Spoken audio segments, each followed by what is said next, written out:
Did anyone other than myself watch the Guardians of the Galaxy holiday special? Yep. All right.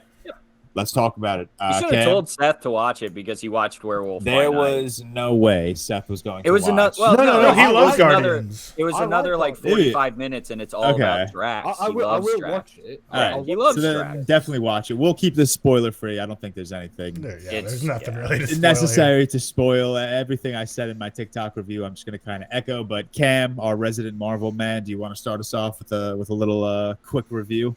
The only thing I've got from this, and the only idea I can throw out, other than I really liked it, it's fun, it's lighthearted, so here's my only thing. I think Marvel a lot of times, and I don't have as much of an issue with it as a lot of people do. I think Marvel a lot of times confuses silly and lighthearted / fun.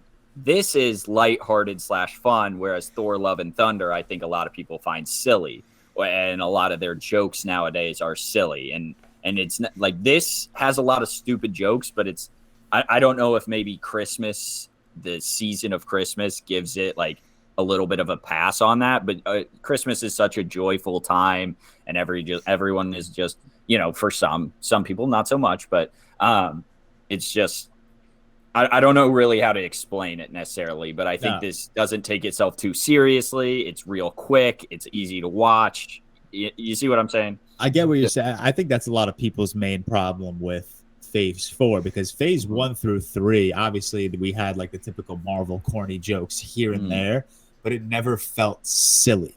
It felt lighthearted. It was like, okay, they're trying to make these very serious, high-budget action films, but they also want to pander it to the young audience as well. So they're throwing in these lighthearted jokes. Phase 4, Doctor Strange saying, let's Scooby-Doo this shit, that's silly. Yeah. She-Hulk is silly. Miss Marvel is silly. There's a lot of silly moments. Like Miss Marvel. I know you do.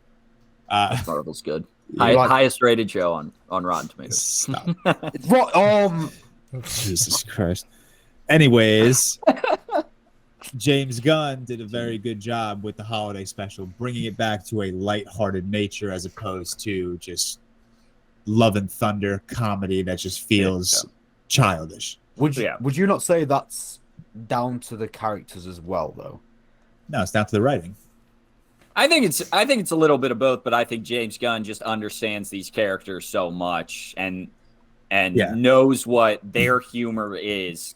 It's not like super childish humor, but it's kind of like, oh, I'm a fucking idiot humor, which is better. I think it does come down to the writing, of course, because obviously he wrote those characters. I just kind of feel like that those characters themselves in the Guardians can get away with saying stupid shit, whereas Doctor Strange can't because it comes across as forced. Does that make sense? Also, the Guardians characters they've been cracking jokes from day one. Like the second we're introduced to these characters, they've been like Doctor Strange wasn't There's a big difference between the first and Multiverse of Madness. The first Doctor Strange, like this man is like straight up depressed, yelling at Rachel McAdams' character in like a very like aggressive way. Like there is no comedy to be found in that movie, really. Yeah, the first Doctor Strange. One could say there's so much bad comedy in that There's film. comedy, but like his character was never established as a comedic character the way the Guardians were. Yeah, I guess so. But there is bad comedy in that film. What's his name? Wong? Yeah, Wong. Wong's Come on. Don't come at Wong. I liked him in No Way Home. It was in No Way Home, wasn't he? Yeah. For like 2 seconds. Tyler, what did you think of the holiday special? I enjoyed it. I thought it was. I was gonna say it's similar to Werewolf by Night, but it's really not at all. But I just mean in terms of it's another Marvel special presentation that I thought there's nothing to dislike here. Like there's nothing at all that was bad. I was really surprised by the reaction I saw on Twitter and people on TikTok saying this is like 5 out of 5 stars. I saw several people say this is the best project of MCU Phase 4. I mean, saw that. I know you're talking. You about saw that, yeah. Like it's like more common than I was expecting to see. And again, there's like a lot to like about this. There's nothing I dislike, but there's really nothing that blew me away about this, which is nothing wrong about it. Like I very much enjoyed my 35 minutes or whatever it was. Yeah. I just don't really know where people are getting this like this is the best thing Marvel's produced from. That makes no sense. It's literally a singular episode. Yeah, I just sat down and watched it, and I was Yeah. like, that was fun and good, but how is anyone being like blown away by this? That's also the thing. Like, I don't know about you guys, but like, even Werewolf by Night, I had such a hard time like ranking it among like movies and singular TV episode. shows in Phase 4. Like, I have it pretty high on my Phase 4 rank, but like, even so, it just feels weird ranking it. Like on Letterboxd, I don't think I haven't even included the Guardians of the Galaxy Holiday Special in my Phase 4 ranking yet, just because I have no idea. I think it's Phase 5 though. Is It it? will be Phase 5 because Oh, I in thought this was the between. last. Technically, I don't think it matters. First, Yeah, I don't think it matters. but either. technically, Black Panther was last. Okay, Phase 4. okay. So we would have talked this if we did our Phase 4 video, Yeah. but we'll do that. We'll do that this week. We'll do that eventually. We'll do that this week. All right, we'll move on. We're not going to harp on the Guardians of the Galaxy holiday special. If you're listening to this on YouTube, drop a comment. Where would you rank this? We'll just include it in Phase 4. Where would you rank this among Phase 4? I know a lot of people are obviously receiving it very well. I've seen very few negative reviews. We'll jump right into The Fablemans, which I believe Tyler is the only soul on this podcast that saw it. which is weird. Like, I don't think it's weird. It got to the I guess Fablemans so, was right. never like high. I feel like I was always the one fighting for it on the pod, saying I was the most excited for it. I didn't get why like George was like, I feel like you've already made up your mind before seeing it. I'm like, I feel like I've been the most You've been the positive biggest- about the Fablemans. If I had time, watching the you have been a Fablemans pessimist. now. It's because it's a joke. if I had time between Strange World and the Fablemans, I probably would have taken Oh, the I didn't know Fablemans, you but watched I didn't have time for either. So Oh, right, you did. Okay. Yeah, I Yeah, figured if I was so- gonna pick 3 movies to watch this week, it was gonna be my most anticipated animated film of the year, and then Glass Onion and Bolton's and all. Oh, Fair. most of I thought you said most of to play film then. No, definitely not. Okay. All right, Tyler, how was The Fablemans? Yeah, so I really enjoyed it. I'm no Steven Spielberg super fan by any stretch of the imagination, so I saw people saying like the only people who like this movie are like Steven Spielberg super fans, and I'm like, obviously I have no dislike for the guy. He makes great films, but I'm by no means like fighting in Steven Spielberg's corner for his movies. So I'm not a big super fan, but still absolutely love this.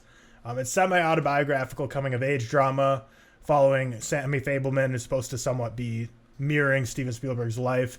And he grows up as a young kid in New Jersey, then he moves to Phoenix, Arizona, and then he moves to Northern California. So the movie's kind of split up into thirds like that based on different stages of his life.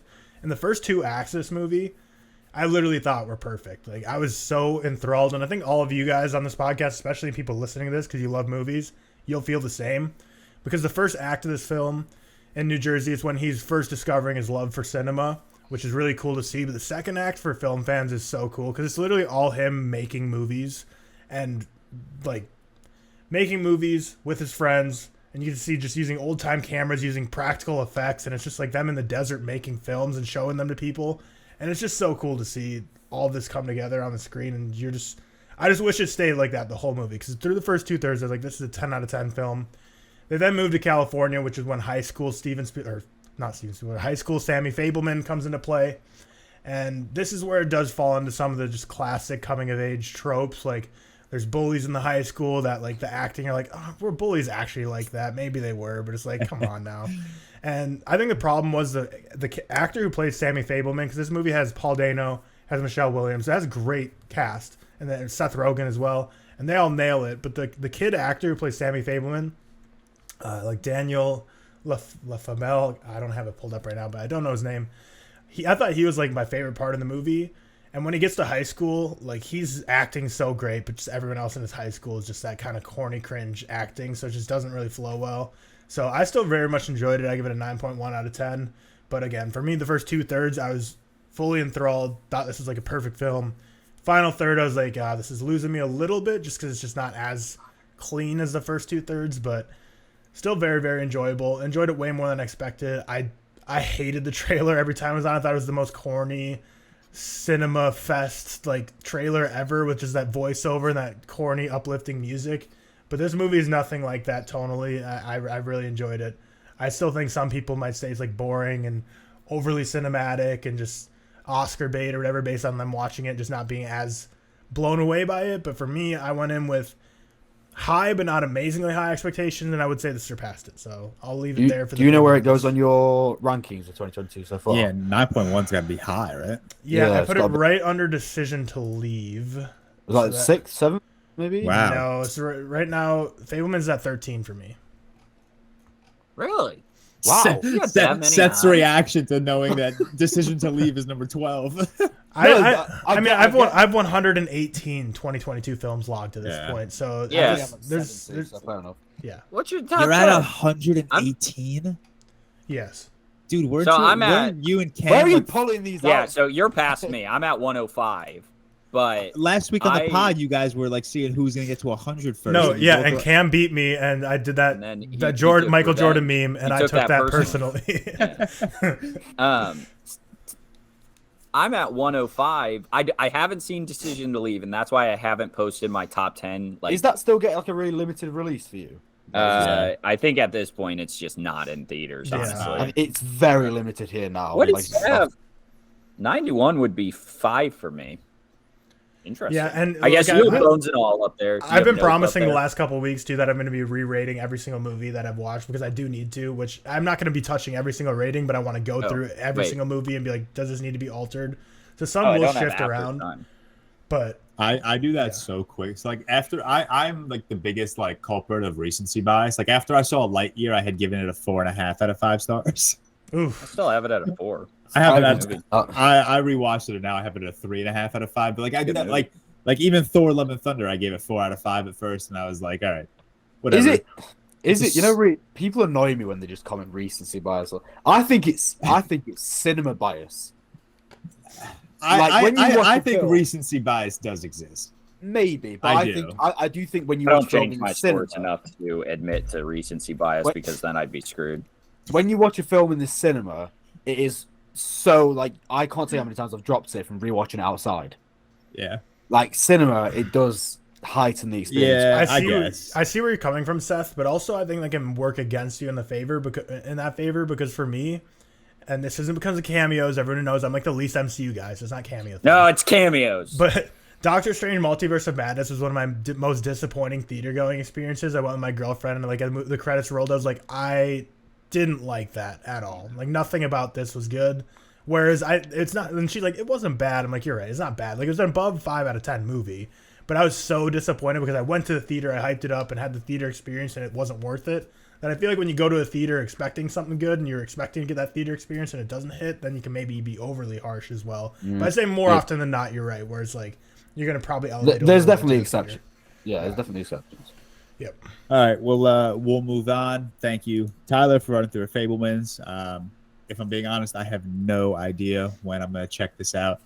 Hopefully this week. Might But go Monday. I do. Maybe. 27th of January. Yeah. Fair. I'll run through. No one else saw Strange World, right? No, unfortunately not. All right, I'll run through it very quickly. I'll also just make this little TikTok plug at Movies and Stuff 14. I posted my full review there.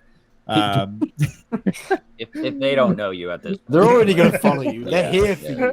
Yeah, they're- So funny enough, I think I'm on the like opposite end of how Tyler was for the Fablemans, where I fucking loved the Strange World trailer.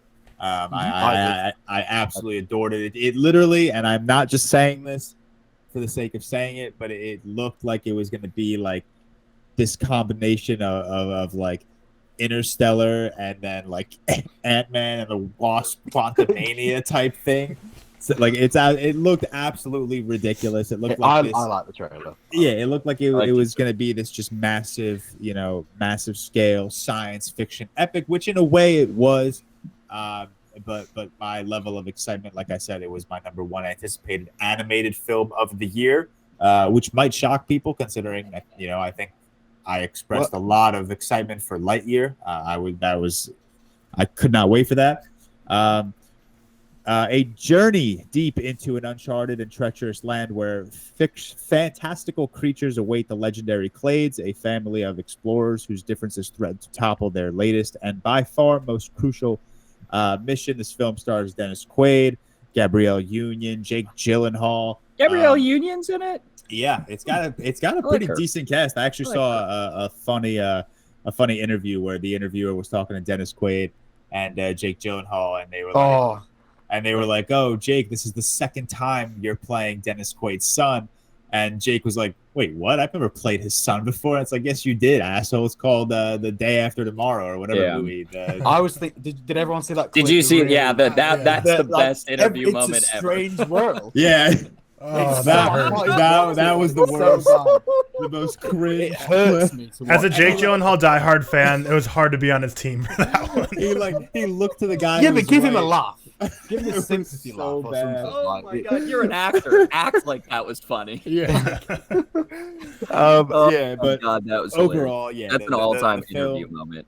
I'm not going to harp on this too much. The film was good. I think it lacked that spark that we usually see in Disney, that you see in Coco, that you see in Inside Out. Very rarely do animated films not make me tear up, and I didn't feel that way after A Strange World. I don't think this film did a good enough job at truly making me care about these characters. And I don't want to spoil anything, and I won't, but like there's one particular instance in this movie that should have made me cry just given what was going on, but it happened so quickly, it happened so fast. The movie, again, didn't do a good enough job at making me give any shit about these characters.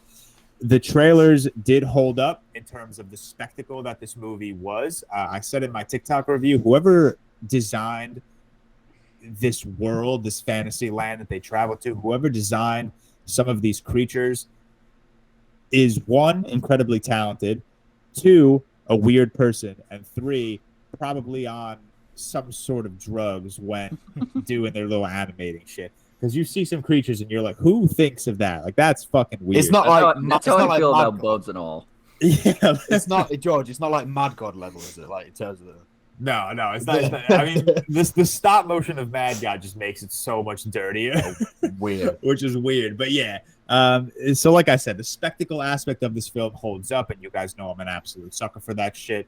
And just seeing it on the big screen was very cool.